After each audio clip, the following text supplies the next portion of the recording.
Okay, so it's the Ezmax panel, and the way this is set up to operate right now, we've got an indoor photo cell aimed up at the skylight there. Our aux sensor is not working, so I'll plug this jumper in, and so that tells the panel that the aux sensor is active, because it's taking this 24 volts and it's putting it back on the input pin, which is the signal return for the aux sensor. Right, when the aux sensor is operating properly, when someone enters the room and it becomes active, it puts out 24 volts.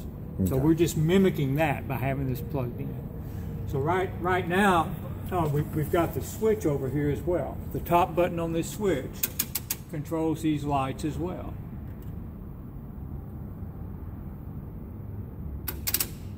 Okay. Here in a minute, we just had a cloud out there.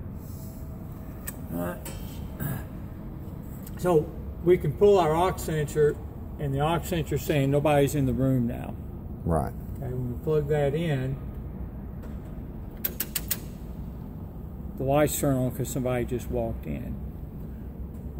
And there may not be enough light with the photo cell to keep them from going off. If there's enough light out there, the photo cell actually turns these off. I've seen this happen a couple of times during the day. And at that point, the aux sensor doesn't work. Now, if the photo cell is not putting out enough voltage to keep things shut off, then the aux sensor and the switch are manual overrides. It takes a second for them. So you can turn them on, you can turn them off with the switch. Okay. Or if the aux sensor goes high, they turn on. Aux sensor goes low, they turn off. Okay. If there's enough light on the photo cell, in fact, if we stick a jumper, stick my other jumper where the photo cell is. Now it's putting 24 volts on the end pin. Wait a second. Give it time to sense that, because the photo cell takes a minute.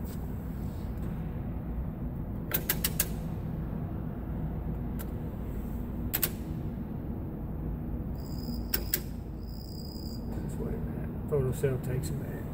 That's it.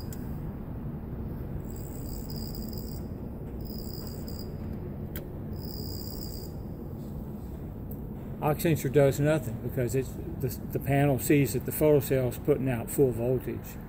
There's enough light to keep those lights turned off even when somebody walks in the room. Right, okay. Right? And at this point also, switch doesn't work. Light comes on for a second, then goes off. It can't turn the lights on because the photo cell is keeping them off. Okay, so it's saying there's plenty of light, y'all don't need them on. That's right. And so now let's plug this guy. Well, you see now, as soon as I unplug the photo cell, it's dark outside. Since the aux sensor is showing somebody's in the room, all the lights turned on. Okay. Right? So that's how they interact together. And at this point, too, you turn them back on, off and on with the switch. Because as far as the system's concerned, there's not enough light to keep them off. Right. Right? Okay. Right. And in terms of the dimming stuff here, you go to the switch here, and the way this is set up, it's not exactly the way JD wanted it set up. I think it's set up better. Now I will show it to him and see if he wants to keep it this way. This top button is the bright button. You hit that, and those lights come on, and they dim up to full. Once they're turned on, and you hear the relay turn on here, the next button down is a dim button. And that just causes them to dim as you hold the button down, all the way down to about 10%, which is as low as they'll dim, right? And so you can use the bright button to dim them back